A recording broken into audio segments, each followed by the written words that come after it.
Hello and welcome to the Library of Alexander. Today for our first ever full-length video, we will be exploring Ukraine, very topical subject. Specifically, we'll be exploring Ukraine's history of independent states. Of course, this video was spurred on by quotes from Russian President Vladimir Putin, in which he claimed that Ukraine never had a genuine tradition of statehood. He also claimed that modern Ukraine was the result of communist Russia, that the land has always been historically Russian, and that the people there have called themselves Russian. This statement, of course, being completely incorrect. Ukraine has a long tradition of independent states that predate Bolshevik Russia, and in this video we are going to explore just that. First off, we have the Bosporin Kingdom. This was a Greco-Scythian civilization that began in 438 BCE, although traces of Greek colonization date back to the 7th century BCE in Crimea. It was centered around the city of Panticapaeum and was independent from 480 to 107 BCE, following which there was a period of civil strife, after which it became a Roman client state from 63 BCE to 63 CE, where it then spent another 5 years directly annexed under the Romans before again becoming an independent kingdom, albeit a client state, from 68 CE to 370. Now, while this wasn't actually Ukrainians who settled it, these were Greeks and Scythians, what this does is sets a difference between how Russian history begins and how Ukrainian history begins. There is a direct link to this Hellenistic kingdom in Crimea, and importantly, the Scythian language would go on to influence the split between the Russian language and the Ukrainian language. Along with their language, the Greco-Scythian civilization would leave behind its cities, which would eventually be revitalized by later Byzantines and Bulgars, which brings us to our next civilization. Old Great Bulgaria would be a tribal confederation founded by Khan Kubrat in 632, uniting 3 different Bulgar tribes in the region of the Taman Peninsula and northern Crimea. He would eventually force the Avars out of modern-day Ukraine before the civilization would collapse with Kubrat's death, bringing upon his son, who would be subjugated by the Khazars, and his other sons, who would flee into Italy as well as the Balkans and eastward to the Volga. While this state didn't last particularly long, its westward expansion is significant in the history of Ukraine, in that by forcing the Avars out of that region and then leaving themselves, it would open up the space for further ant settlement. The Kievan Rus is arguably the most important state when talking about the history of the Eastern Slavs, in that not only did we see the adoption of Orthodox Christianity amongst them, but we also see the proliferation of the Cyrillic alphabet. Though initially settled around Novgorod, the Kievan Rus would soon move to the city of Kiev, from which they got their name, and would rule over a golden age as the Rurik Dynasty. Though the Ruriks themselves were not Slavic initially, they were Varangian, or what the Eastern Romans called Vikings. In relating this back to independent states in Ukraine, it is unquestionable how influential the Kievan Rus would be on future Ukrainian movements. As you can see, the standard for the Rurik dynasty, the trident, would go on to be a symbol for future Ukrainian nationalist movements, as well as the colors that its flag would take on. Just as important as its symbols, however, would be the resulting collapse and how that would divide the East Slavic peoples. Now, the Kievan Rus were already experiencing a high degree of fracturing and infighting prior to the Mongol arrival. It was a loosely federated state, and as a result, there were a lot of princes vying for power in the region already. Upon the arrival of the Mongols, this was just greatly exacerbated as the final traces of a unified government completely fractured. It would also be in the time of the Kievan Rus that the first split in Old East Slavonic would occur, in which we would see the emergence of Old Ruthenian, which would be the ancestor to modern Belarusian and Ukrainian. This actually directly contradicts a point made by Vladimir Putin, in which he stated that you can't tell the difference between Ukrainian and Russian until the 16th century. Following Mongol arrival in Eastern Europe and the destruction of the Kievan Rus, the various principalities would strike out on their own for a short time before being vassalized by the Golden Horde. When discussing the history of Ukraine, the most important four to look at would be the Principality of Chernigov, the Principality of Pereyaslav, the Principality of Kiev, and the Principality of Galicia-Volhynia. And while these four principalities were important, we will be focusing on Galicia-Volhynia primarily because it expressed the most autonomy despite being a Golden Horde vassal state like the rest, and did not see as much of a rapid decline as the other states did. For example, Pereyaslav experienced the complete destruction of its capital by the Golden Horde. Also, unlike the other principalities, Galicia-Volhynia would not remain a principality for very long, as in 1253, following discussions with the papacy about a potential crusade which would end up falling through, Daniel Romanovich was nonetheless proclaimed the King of all Rus by the Pope, thus making his kingdom the Kingdom of Ruthenia. Now, as discussed with the Kievan Rus, near its end you begin to see the emergence of an Old Ruthenian dialect, and this trend continues in the Kingdom of Ruthenia. So, while you do see that they are technically speaking Old East Slavic, there has definitely become a dialect of Old Ruthenian within the language that will eventually diverge entirely into Ruthenian.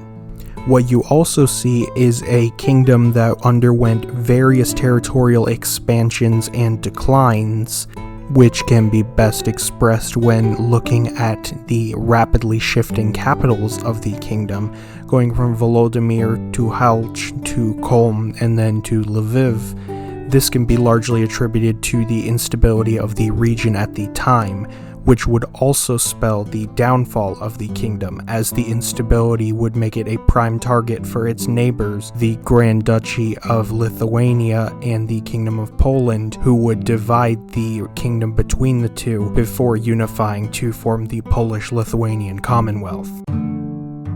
Speaking of the Commonwealth, while it was not an independent state of Ukraine, I still think it is crucial to display just how much of modern Ukraine was part of the Commonwealth when you are discussing Ukrainian independence from Russia. This was a substantial portion of Ruthenians who were entirely separated from the greater Tsardom of Russia. This is why Ruthenian would emerge as an independent language, and also why Western Ukraine is substantially less Russified than the eastern portion.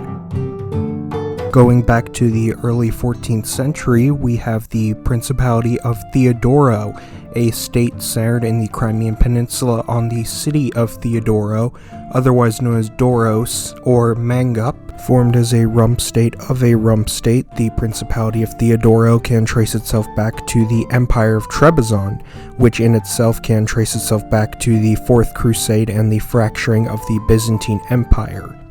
To start by addressing the elephant in the room, the Principality of Theodoro does not have an official start date, as the earliest mention of a Prince of Gothia, which was another term for the principality, was in the early 14th century regarding the reign of Andronicus III, which puts us at dates between 1328 and 1341. While an independent state, the principality did provide tribute throughout its entire existence, whether it be to the Empire of Trebizond to the south or to the Golden Horde to the north. The Crimean Khanate was a Tatar state that existed from 1441 up to 1783 and was the longest lasting Turkic Khanate that succeeded the Golden Horde. Originally founded by clans of the Golden Horde who had chosen to settle down in Crimea, the state started off well by placing a descendant of Genghis Khan, Hasi-Girai, onto the throne. Following the death of this first Khan in 1466, there would be a dispute in power as the many sons of Girai would claim the throne for themselves, before the Ottomans would eventually place one of his sons on the throne. Shortly after their intervention in the Crimean Khanate succession crisis, the Ottomans would go on to conquer the Principality of Theodoro and the neighboring Genoese colonies, thus fully establishing the Crimean Khanate as an Ottoman protectorate. And while it can be argued that the Crimean Khanate was little more than a vassal state, it was in fact treated more as an ally, as tribute was not required, and in fact the Ottomans would pay for Tatar cavalry to use in their campaigns in Eastern Europe. Their most lucrative industry, however, was the slave trade, in which the Crimean Khanate would frequently raid the Danubian principalities, Poland, Lithuania, and Muscovy to obtain slaves that they would then sell either in their own markets or across the Black Sea in Ottoman territory. Along with this slave raiding habit, the Crimean Khanate would prove a particularly frustrating thorn in the side of the Eastern European kingdoms, as they would support the Cossacks in the uprisings of the 17th century. In the 18th century, however, the Khanate would experience a rapid decline, as fighting with the Kalmyks and the Nogai would see their eastern territory greatly reduced, as well as the Russo-Turkish War, which would see the Crimean Khanate ripped from the Ottomans and become fully independent for a short time before it was completely annexed by the Russian Empire.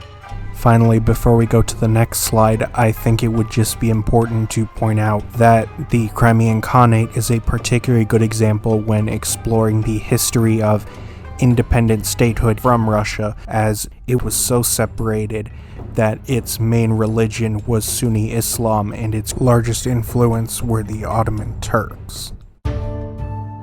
Before we move on to our next state, I wanted to provide a bit of context as to what led to that state, and more specifically, I wanted to look at the Cossacks of the Zaporizhian Sich. Now, the Cossacks themselves can be defined by three features. They were semi-nomadic, they were militarized, and they were very independent. As for their origin, the Cossacks can trace themselves back to peasants attempting to escape the subjugation of serfdom, as well as countless nomadic groups that were already there that no doubt aligned themselves with these like-minded peasants attempting to flee subjugation. What this melting pot of cultures would create is a society that was vigorously independent and would leverage its ability to fight to ensure its own autonomy. So while you can see it, the Zaporizhian Sich was in Polish-Lithuanian lands, it didn't consider itself beholden to the crown, and in fact it would engage in a long struggle for independence. The previously mentioned quest for independence would finally come to fruition in the uprisings starting in 1648, as by 1649 the first Cossack hetmanate would be declared. 5 years in, however, the hetmanate was already turning away from its Crimean allies who it considered to be untrustworthy, and now was transitioning more towards viewing the Russians as the best option in fighting against Polish oppression. This then culminated in the signing of the Pereyaslav Agreement, in which the hetman declared allegiance to the Russian Tsar. From this point forward, the hetmanate would see itself change hands multiple times, as its territory would be frequently carved up between the Russians, Polish, and Ottomans.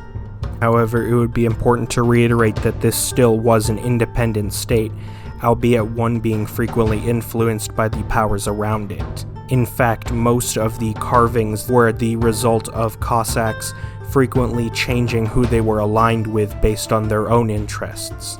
Now, when discussing the history of independence in Ukraine, the importance of the hetmanate cannot be understated. It is from the uprisings and the years of independence that many future Ukrainian nationalist movements would draw upon. It is also from the hetmanate, though, that many of the Russian nationalist claims about Ukraine can also be found. For example, this is where we first see Ukrainian emerge as a language, and thus those claims made by Vladimir Putin discussing the difference between Ukrainian and Russian most likely originate from here. However, this would be an incorrect assertion, as Ukrainian did not derive from Russian, but in fact derived from Ruthenian. In the same sense, there are also claims made that after the Hetmanate fell, that the people of this area were heavily Russified and thus should not be considered direct descendants of the Cossacks, but instead descendants of a more Russified class of Ukrainians. This, however, comes from a very shallow perspective of history, as the Ukrainian people actually saw their culture and language outlawed under the Russian Empire. So it was under that oppression that they would appear Russified, when the reality is that the Ukrainian aspects were always there. They were just not publicly presented until the Russian Revolution, when they finally had an opportunity to break free from the empire. One of the first states to break away in Ukraine after the onset of the Russian Revolution would be the Crimean People's Republic, first established by the Crimean Tatars at a Kurultai in December 1917. For those unaware, a Kurultai is a Turkic or Mongolic assembly. This state would attempt to oppose the Bolsheviks as they quickly advanced across the former Russian Empire.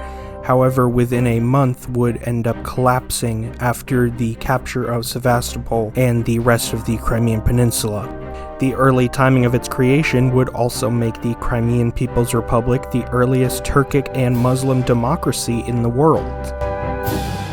In complete opposition to the stance of the Crimean People's Republic, the Odessa Soviet Republic, which was created on January 30th, 1918, would declare its allegiance to the Petrograd Soviet and would act as a puppet state for them for the next 2 months.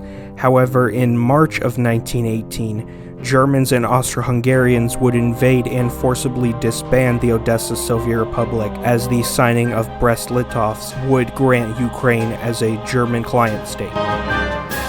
This German Empire client would be the Ukrainian state, otherwise known as the Second Hetmanate. Founded on April 29, 1918, the state would only last until December of that same year, as German occupation forces would be pulled away for the Spring Offensive, leaving the military dictatorship vulnerable to a coup, which would see the Ukrainian People's Republic re-established. This state will be one that we will be discussing in the future, as it is more important later down the road. Back to the self-proclaimed Second Hetmanate, though. Interestingly, if you look at the map, you can see that portions of the modern Donbass, as well as Crimea and Galicia, are actually missing from this state. Now, Galicia's absence can be the easiest explained, as this region was currently under the control of the Austro-Hungarian Empire. The absence of the Donbass, then, would be due to the existence of the Don Republic to the east, which was a Ukrainian state ally as an anti-Bolshevik state. Crimea's absence, meanwhile, can be attributed to the Crimean Regional Government, a fellow German protectorate we will look at next. As previously mentioned, the Ukrainian Regional Government was a fellow German protectorate alongside the Ukrainian state, something that actually irked the Ukrainian state, who attempted to exert control over Crimea to little success. Like its northern brother, following the withdrawal of German support, the Crimean Regional Government would have significant troubles in maintaining its control. However, it would slightly outlast the Ukrainian state by a few months. Our next case is the self-proclaimed stateless territory known as Maknovshina, also called the Free Territory. Founded in 1918 by Nestor Makhno and his Black Army, this anarchist republic, despite the many occupations it would suffer, would continue to exist up into 1921. Now, to clarify, just because it was founded by Nestor Makhno and the Black Army does not mean that they controlled the political apparatus of the Free Territories, and in fact, the Black Army only served as a military force, whereas Nestor himself never held any sort of political leadership and was only a military strategist and advisor. The actual power would be held by local Free Soviets who would act entirely independent of any central authority and decide the issues of their region through direct democracy. These Soviets could then send delegates to a greater regional congress of peasants, workers, and insurgents, where larger scale issues would be discussed, and these would then be brought back to the Free Soviets. Following the second invasion from their ally-turned-enemy, the Bolsheviks, the Black Army would engage in guerrilla warfare as the territory continually shrunk until August 1921, when Nestor Makhno and the remnants of his forces would escape into the neighboring kingdom of Romania, thus formally ending the Maknovshina experiment. Next up is the small microstate known as the Komenzo Republic that existed from November 1918 up into January 1919.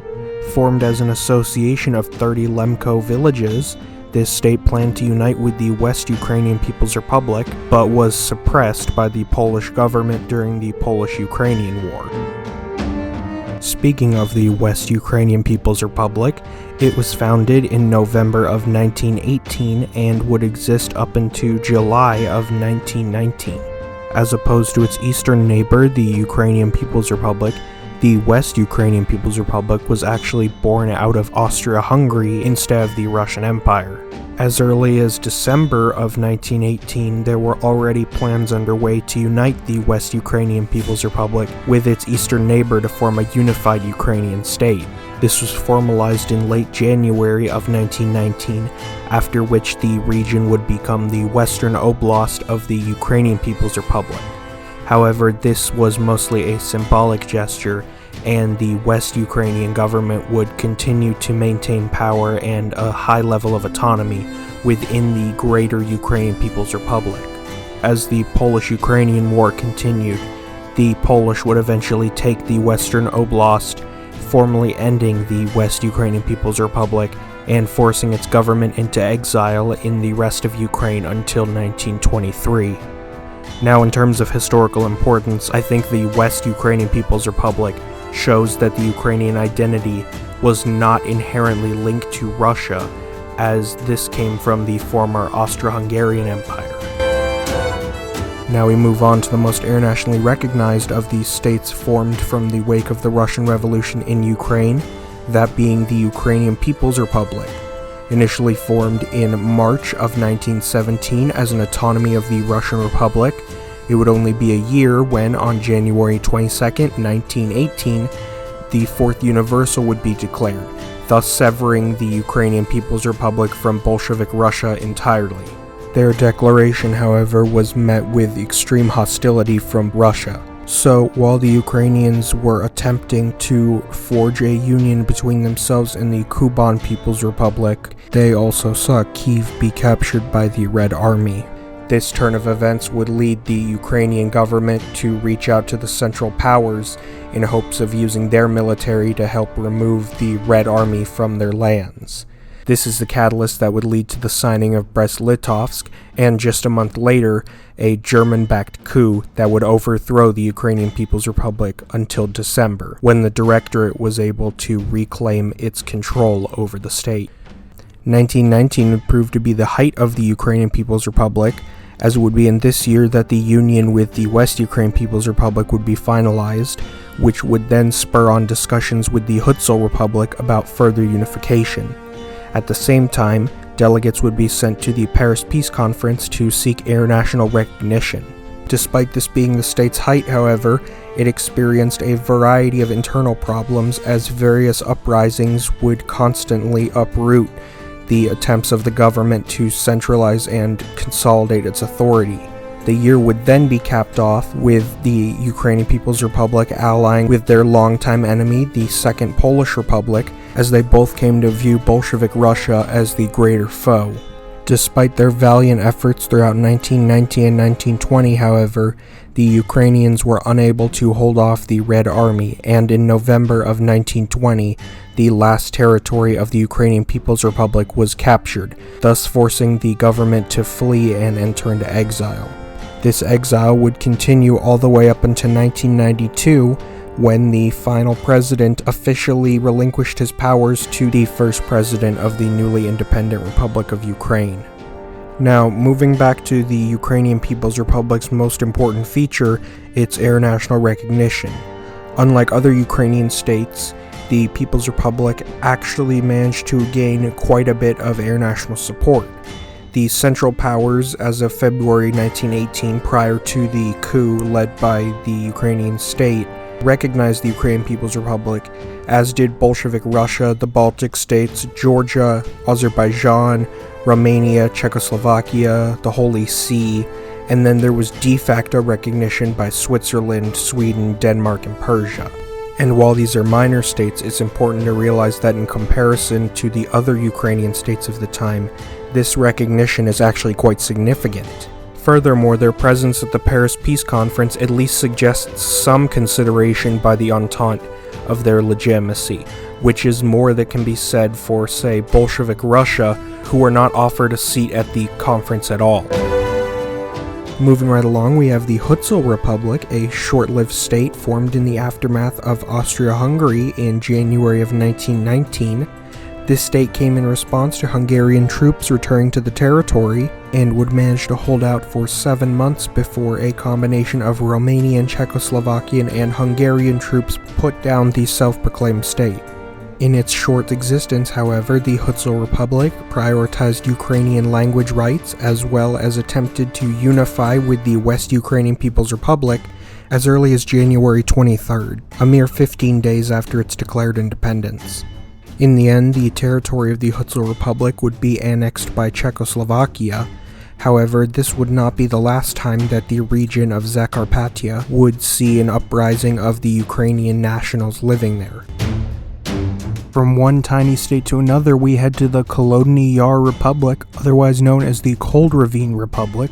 Officially starting in 1919, the state could actually trace itself back to the year before, when various resistance fighters took up arms against the invading Red Army, White Army, and Germans. Most famously, this peasant army, composed of self-proclaimed Cossacks, would continually wage a guerrilla war against the invading Bolsheviks following the collapse of the Ukrainian People's Republic, making the Cold Ravine Republic the last independent Ukrainian state prior to the incorporation of Ukraine into the USSR. Moving back west, we have the last two states before we reach the modern independent Ukraine, the first of which is the Galician Soviet Socialist Republic, a short-lived puppet state of Soviet Russia created in 1920 that only managed to exist for 3 months amidst the Polish-Soviet War. Though originally intended to be a full-scale republic, the state would ultimately become little more than a temporary buffer before the Polish would advance back east. Next, we have the state of Carpathian Ukraine, which has a special recognition on this list as the shortest lasting independent state, lasting a total of 3 days before being annexed by the Kingdom of Hungary. Originally an autonomous region of Czechoslovakia, Carpathian Ukraine attempted to declare independence on March 15, 1939, following the breakup of the Second Czechoslovak Republic. It appealed to Nazi Germany in hopes of obtaining recognition. However, Nazi Germany never responded and instead allowed the Kingdom of Hungary to invade the territory. Now, while this state didn't last too long, it does give an example of the enduring independent spirit of the Ukrainian people. And with that, we have reached the modern Republic of Ukraine. As you've seen, Ukraine has a genuine tradition of statehood. It wasn't created by Bolshevik Russia, and the people of this region have definitely not called themselves Russian since time immemorial. So in conclusion, Slava Ukrainie, and thank you for watching. Hey, thanks for watching the video to the end. If you liked it, please leave a like, and if you want to see more videos like it, feel free to subscribe and hit that notification bell. If you have any topics you'd like me to cover, leave them in the comments below. This has been the Library of Alexander, and I will see you next time.